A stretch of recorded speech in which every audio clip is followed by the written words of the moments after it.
यशोदा गणपती, माझ्या आईचं नाव गिरजाबाई देवकरीन, यमुनामाईची शिष्यीन, तालुका अहमदपूर, जिल्हा लातूर. आम्ही 52 वर्ष झालं, माझं वय वर्ष 52.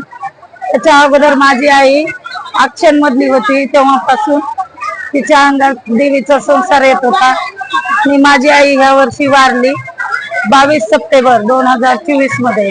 त्यामुळे मी आईच्या साथमध्ये आईची इच्छा पूर्ण करण्यासाठी मी त्यांच्या सेवेसाठी इथं आले. हे त्यांचा भंडाराचा डब्बा आहे आणि आम्ही देवीला मानतो म्हणजे मानतो. आमच्या घरामध्ये देवस्थानच आहे.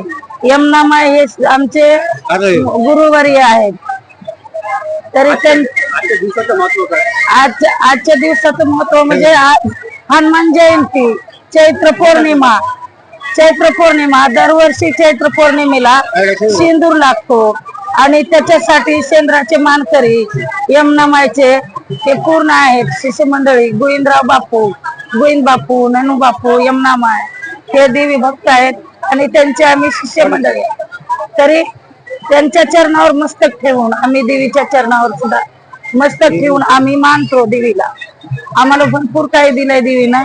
एवढंच आहे, आता मरण हे आपल्या हातात नसतं. म्हणून माझी आई गेल्यामुळं मी माझ्या आईची सेवेसाठी आणि गुरुचे वचन पाळण्यासाठी आणि देवीच्या वचनात गुंतून इथं आलेली आहे. आम्हाला देवीने भरपूर दिलेला आहे आणि एवढी यात्रा म्हणजे यमुनामाई आणि राजामाई यांच्यापासून ही यात्रा प्रगट झाली. बाकीच्यांना आम्हाला अगोदर काही माहित नव्हतं, त्यांच्या मुळापासून माहित आहे. ते पूर्ण काही मी सांगू इच्छिते, पण थोडस असं तुम्ही अचानक आल्यामुळे मी एवढं काही मुळातलं काही सांगितलं नाही. देवीचं असं महत्व आहे की चंद्रपूर जिल्ह्यात असं मला समजलं की फडणवीस साहेबांनी 1.5 कोटीची निधी दिले, हे सुद्धा समजलं. मी एक अंगणवाडी मध्ये काम करते, अंगणवाडी कार्यकर्ते आहे आणि माझ्या लातूर जिल्ह्यामधल्या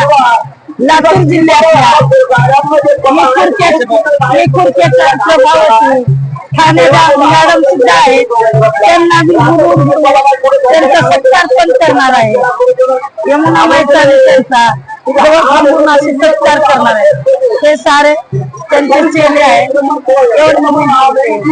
पुढचं आणखी काही तुम्हाला बोलायचं, तुम्हाला बोलायला लावलो अचानक आणि तुम्ही संधी दिल्यामुळं मी खूप आभारी आहे. धन्यवाद. जय महाकाली, जय यमुनामाई, हर हर महादेव. गळेगाव. किती वर्षापासून येत आम्ही कमीत कमी 25 वर्ष होले. 25 वर्ष. काय मान्यता आहे इकडे? काही नाही, फक्त भक्ती आम्हाला तेवढी आहे. आम्हाला भक्ती करता येते. आजच्या दिवसाचं काय विशेष आहे? आजच्या दिवसाचं हेच, आता आमचं भक्ती तेवढं करणार आम्ही.